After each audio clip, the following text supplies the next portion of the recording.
La paz sea sobre todos vosotros. En este vídeo vamos a hablar sobre una cuestión que plantea un hermano. Salam alaikum, hermano. Y es sobre lo siguiente. Según leí, prontamente se celebrará entre los musulmanes el Eid al-Adha y mi pregunta a usted es la siguiente. ¿Es requisito en el Corán el sacrificio de un animal por familia con determinada edad y tipos de animales? Y también, ¿cuál es el origen de esta costumbre? Gracias si puede contestarme esta pregunta. Bueno, hermano, te estás refiriendo a el pasaje que aparece en el capítulo 37 desde los versículos 101-108. Vamos a hacer un breve análisis y con él te voy a contestar a lo que dice el Corán en referencia al sacrificio de un animal. Y le anunciamos un niño que habría de tener buen juicio, encontramos en la traducción, y este tener buen juicio a veces se traduce como inteligente, tolerante o paciente.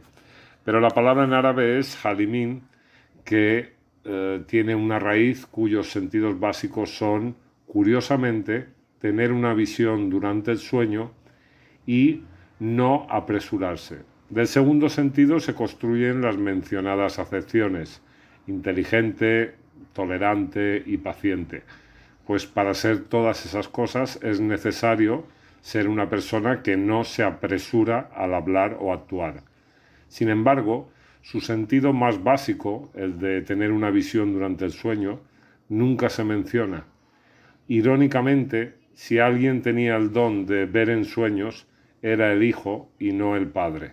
Y cuando éste alcanzó la edad de acompañarle en sus tareas, bueno, aquí el término alzaya encierra un concepto bastante amplio, que va desde tener vigor, decisión y capacidad para buscar el sustento de la familia a través de los negocios, hasta supervisar o administrar los asuntos de una comunidad. Incluso se utiliza para un líder que es capaz de poner orden en una revuelta. Por tanto, acompañar en sus tareas debe quedar claro que no se trata de un simple echar una mano a un padre en las labores del campo. Le dijo: hijo mío, he visto en sueños, Arafi al-Manani. Es una expresión que necesita elaborarse, pues no solo tiene el sentido que aquí se está mostrando. Ara, que aparece traducido como visto, no significa un simple ver. El término se utiliza en el sentido de pensar o concebir una idea, reflexionar o tener una opinión o punto de vista sobre un determinado asunto.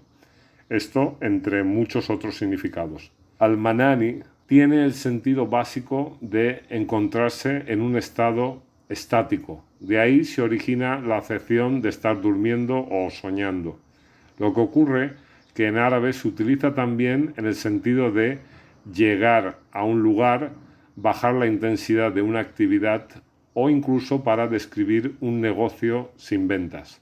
Así pues, la expresión recoge la idea de pensar o reflexionar tras haber llegado a una determinada etapa o momento. Que te sacrificaba, adbajuka, es un término cuyo raíz recoge el concepto de sacrificio, ya sea el ritual o el que está relacionado con sacrificarse por alcanzar un objetivo o consagrar la vida a una causa superior. En árabe se utiliza en ambos sentidos. Considera tu parecer.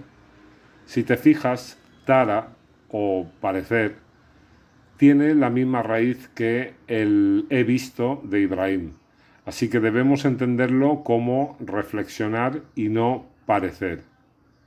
El término faunzur, que aparece antes de tara, tiene el sentido básico de deliberar algo tomándose el tiempo necesario. Por tanto, aquí podemos entender que Ibrahim le dice a su hijo que no tenga prisa en contestar, que reflexiona bien antes de tomar una decisión. Hijo, padre, haz y zal, si bien tiene el sentido básico de hacer una cosa, guarda relación en sus acepciones con llevar a cabo una ardua e ininterrumpida labor. Después continúa diciendo lo que se te ordena y si Allah quiere encontrarás en mí a uno de los pacientes. El término paciente o al-sabirina en árabe tiene el sentido básico de esforzarse continuamente para llegar a un objetivo. Paciencia es un significado secundario, que muchos tienen como principal, pero el concepto básico de la palabra es esforzarse de forma continua para alcanzar un objetivo. Y cuando ambos lo habían aceptado con sumisión, lo tumbó. Bueno, esta traducción es terrible. La raíz del término tumbar o talahu encierra el concepto de algo elevado, si bien sus acepciones guardan relación tanto con descender como elevarse. Que de una raíz se formen acepciones con significados totalmente opuestos es algo muy común. De hecho, el Corán está repleto de raíces que establecen significados opuestos. Dependiendo del contexto, se puede relacionar en uno u otro sentido. Boca abajo, il-yabin tiene el sentido básico de sien, la sien de la cabeza, aunque su significado principal es someterse por completo. Del mismo modo que salat cuenta con el significado básico de espalda baja, pero su sentido principal se entiende como seguir de cerca. La raíz de il-yabin se utiliza también para formar términos que tienen que ver con el proceso de espesar la leche para hacer cuajada o queso. Por tanto, aquí se nos estaría hablando de un sometimiento completo, pero adquirido de forma gradual. Como vemos al principio del versículo, el inicio es la sumisión a Allah. De ahí se eleva a un estado de sometimiento total. Es decir, que el hijo pasa a vivir únicamente por la causa de Allah. Le gritamos Ibrahim. Este le gritamos está fuera de lugar aquí, pues la raíz de Wanadainahu posee el sentido básico de reunir y favorecer. Si bien significa también llamar, debemos atender al contexto, el cual nos está diciendo claramente que se ha formado una alianza entre padre e hijo para esforzarse conjuntamente en la causa de Allah, lo cual se puede entender como un favor que está recibiendo Ibrahim por parte de su Señor. Has confirmado, este confirmado en árabe es sadaqta, cuyo significado básico es fuerza, o en este caso reforzar, pues su hijo se ha sumado a su misión. La visión, o al-ruya, ya hemos dicho que tenía que ver con una idea. Realmente así es como recompensamos. La palabra que aquí se ha traducido como recompensamos, najsi, tiene el significado literal de reemplazar. Este es el sentido básico de su raíz y también el modo en que se entiende en árabe. A los que hacen el bien. Al-muhsinina, cuya raíz significa hacer el bien y establecer el equilibrio. Esta es de verdad la prueba evidente. La expresión prueba evidente o al-balau al-mubinu debe ser analizada correctamente, pues el contexto donde aparece así lo exige. El balau se puede formar desde dos raíces. La primera tiene el sentido de aquello que muestra la realidad de algo, de cuyo sentido se construye la acepción prueba. La segunda raíz encierra dos conceptos básicos: dejar que fluya lo que hay en el interior y engendrar a alguien parecido en forma y naturaleza. El término al-mubin encierra en su raíz el significado básico de separar. De ahí se construyen acepciones como algo evidente o dejar claro, pues solo después de separar es posible ver con claridad lo que tenemos delante. Así pues, al-balau al-mubinu estaría describiendo el hecho de que tarde o temprano Allah hace que aquello que se esconde en el interior de los justos termine por materializarse, ya sea a través de ellos mismos o de su descendencia. En este caso, es evidente que se materializaron las dos posibilidades al mismo tiempo. Y lo rescatamos poniendo en su lugar una magnífica ofrenda, y entre corchetes un hermoso carnero del que se dice era del jardín.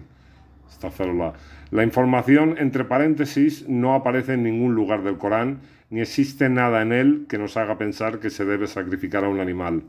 La idea del cordero llega a partir de la tradición judio-cristiana que encontramos en las colecciones de hadices.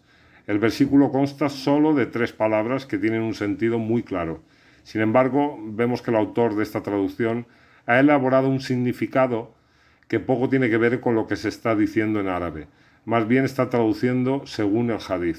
Los tres términos que aparecen aquí son Fadainahu, Zibhin, Azimin. El primero, Fadainahu, si bien se utiliza en árabe para rescatar algo, tiene como significado básico dar una cosa a cambio de otra. El segundo término, Bizibhin o sacrificio, que ya vimos que contemplaba el significado de consagrar la vida a una causa superior, algo que queda confirmado por el tercer y último término, Azimin, que en árabe significa literalmente algo que posee dimensiones colosales o algo que se considera trascendental. El versículo nos está relatando el cambio de vida que hizo el hijo de Ibrahim, el cual se consagró a la causa más trascendental que existe, la de sacrificarse hasta el final de los días por la causa de Allah, al igual que su padre. Y acaba diciendo el pasaje, y dejamos su recuerdo para la posteridad. Después de este breve análisis, podemos entender que el pasaje simplemente está narrando la historia de un hijo que, al igual que su padre, termina consagrando su vida a la causa de Allah. Todo lo demás que se quiera añadir a esta información es fruto de la conjetura y suposición. Nada más, hermano, un abrazo y que la paz sea sobre todos vosotros.